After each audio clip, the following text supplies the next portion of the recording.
Halo guys, Assalamualaikum warahmatullahi wabarakatuh. Selamat datang di channel aku, Putri Pratami. Di video kali ini adalah lanjutan video yang sebelumnya. Jadi kan aku bilang aku mau cerita tentang USG yang aku lakukan setelah aku dinyatakan positif hamil. Sorenya tuh aku langsung ke bidan kan. Nah, aku pikir di bidan itu ada USG-nya langsung. Nah, ternyata kata si bidannya mulai tahun ini apa kalau nggak salah ya.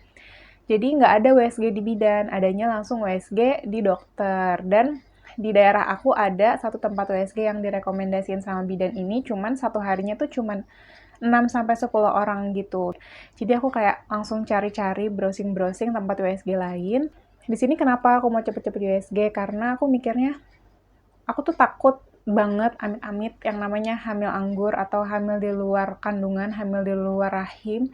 Jadi aku cuma memastikan kalau kehamilan aku tuh benar-benar di dalam rahim. Kemarin itu SG-nya di Halo Bumil. Halo Bumil banyak kok, banyak cabangnya. Di sini aku Halo Bumil yang di Depok. Jadi kalau kalian yang di Depok tahu GDC, ujungnya GDC nih kalau ke kanan ke Stasiun Depok Lama, nah ini yang ke kirinya nggak jauh dari situ, deket banget deh pokoknya dari situ, ada klinik kimia farma yang lantai 2-nya tuh khusus untuk USG Halo Bumil itu.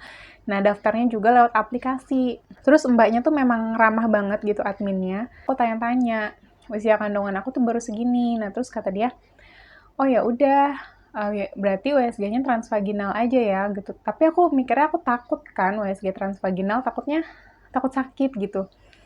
Terus aku browsing-browsing ternyata ada juga tuh yang di awal kehamilan dia USG 2 dimensi. Jadi kalau kita ke bidan itu nanti langsung dikasih yang namanya buku KIA, Kesehatan Ibu dan Anak. Itu yang warna pink langsung kita kasih. Kemarin dia langsung tanya, ini usianya berapa bulan? Sekian minggu mbak, kataku. Ini yakin tanggal terakhir haidnya itu 2 Agustus. Yakin mbak, soalnya ini kan aku lewat aplikasi. Cuman aku tuh memang haidnya tuh nggak teratur, kadang 28 hari sekali, kadang yang 30 hari, 40 hari, kadang 45 hari, kayak gitu. Jadi nggak jelas guys siklus haid aku itu. Akhirnya, kata dia, ini mbak daftar yang 2 dimensi ya? Lebih baik sih kalau di awal daftar USG-nya transvaginal atau nanti dikonsultasin aja sama dokter. Nah, setelah aku dipanggil, ternyata dijelasin kalau USG transvaginal itu lebih akurat lah. Maksudnya, kita tuh bisa ngelihat kondisi janinnya langsung. Kalau USG 2 dimensi itu kalau kitanya kegendutan nih misalnya, itu nggak begitu jelas. Kadang nggak kelihatan, cuman kayak kantung doang. Terus juga belum kelihatan jelas guys kalau misalkan di awal-awal kehamilan. Akhirnya aku memutuskan untuk USG transvaginal. Nah, buat yang belum tahu, apa sih USG transvaginal itu dan apa bedanya nih sama USG 2 dimensi? Jadi, USG transvaginal adalah prosedur pencitraan menggunakan gelombang suara yang dipancarkan melalui vagina untuk memeriksakan organ reproduksi wanita, meliputi rahim, saluran telur, indung telur, leher rahim, vagina. USG jenis ini termasuk pemeriksaan internal karena memasukkan alat USG yang menyerupai tongkat sepanjang 5-7 cm ke dalam vagina kita. Nah, biasanya USG transvaginal ini, kalau kata mbaknya ya, dilakuin di usia kehamilan di bawah 10 minggu, karena memang kan janinnya masih kecil. Jadi, kalau USG pakai transvaginal itu lebih jelas gitu kita ngeliat janinnya. Kalau yang 2 dimensi itu biasanya cuma terlihat kantung seperti yang aku bilang, atau bahkan nggak kelihatan sama sekali. Nah, prosedur ini tuh juga memberikan gambaran rahim secara jelas, jadi kayak ada kelainan nggak nih di rahim kita, atau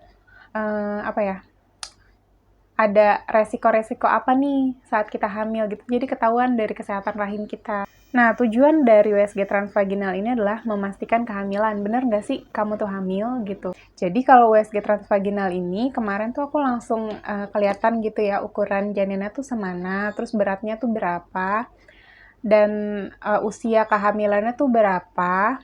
Jadi kalau di bidan itu kan aku jalan 9 minggu. Ternyata kalau dilihat dari ukuran si janinnya, aku itu baru 6 minggu. Jadi otomatis HPL aku berubah, cuman dokternya nyaranin untuk beberapa minggu lagi datang untuk mastiin sebenarnya kehamilan aku nih umurnya berapa sih gitu. Jadi kan kalau di bidan itu dilihat dari hari pertama haid kan, hari pertama haid terakhir, HPHT. Nah, itu kan di 2 Agustus. Cuman ya itu, karena aku tuh siklusnya nggak jelas dan mungkin juga saat aku telat haid itu memang belum terjadi pembuahan. Terus juga WSG ini tuh bisa mendiagnosis kemungkinan terjadinya keguguran. Nah, sejauh ini kalau yang aku baca-baca, USG transvaginal ini nggak punya resiko yang berbahaya bagi ibu dan janinnya. Jadi terbilang aman buat ibu hamil dan janin. Nah, untuk biayanya sendiri kemarin aku harganya 220.000, itu udah di print hasilnya. Terus juga aku di situ dapat goodie bag gitu, goodie bag sama susu kehamilan. Jadi worth it lah ya gitu, karena aku tuh kenapa milih Halo Bumil, di sekitaran sini satu jarang tempat USG. Terus sekalinya ada tuh dokternya cowok, aku kayak risih gitu kalau dokternya cowok. Nah, kalau di Halo Bumil, kalian bisa pilih kalau di pagi hari itu kebanyakan dokternya cewek, kalau di malam hari itu dokternya cowok kayak gitu. Buat yang nanya, Kak, sakit gak sih dimasukin alat sepanjang itu 5-7 cm itu? Aku sih nggak sakit sama sekali ya guys, cuman kayak kaget aja ada alat yang masuk ke alat reproduksi kita, cuman setelahnya itu nggak berasa sama sekali gitu, biasa aja, nggak ngeganggu juga. Jadi kalian jangan takut kalau nanti disaranin sama dokternya untuk USG transvaginal. Jadi buat teman-teman yang baru kehamilan awal nih, aku saranin untuk USG transvaginal untuk lebih memastikan berapa sih umur bayi kamu, sehat gak sih dia di dalam kandungan kamu. So, semangat terus. Terima kasih buat yang udah nonton video sampai selesai. Jangan lupa untuk di like, komen, dan subscribe. Dan sampai jumpa di video yang selanjutnya. Bye, Assalamualaikum.